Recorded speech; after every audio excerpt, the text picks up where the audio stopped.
Today we're going to be talking about how to identify what is an authentic artifact, what is a reproduction, what is possibly a conglomeration of the both, and exactly how you can do that. Here we're starting off with a Pre Columbian artifact. Usually if somebody's going to fake an artifact, they wouldn't just, make a pair of legs.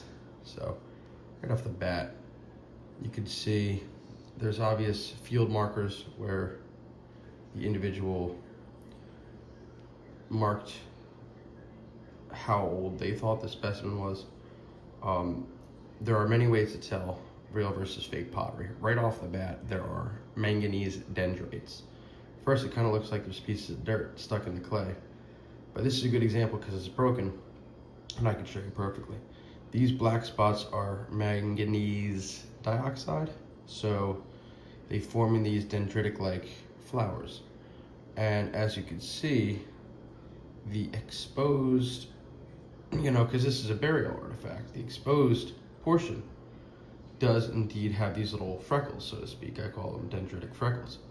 And as you can see right there where the leg broke, and here on the cross section, there are no dendritic flowers. So that means this is probably broken during excavation. They found it, but this is over 10,000, or over around 1,000 to 2,000 years old, just because it takes that long for the dendrites to form. It could even go up to 10,000 years, but I'm just being conservative here and saying small dendrites like these probably take around 1,000 years. Bigger dendrites, that means the longer it was sitting in the ground, therefore most likely the older it is.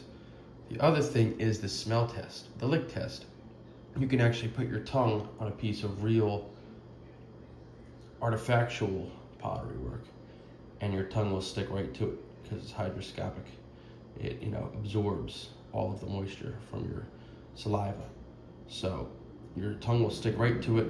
It'll also give off a very smoky, almost lava rock-like smell, almost like a sauna or a cigar.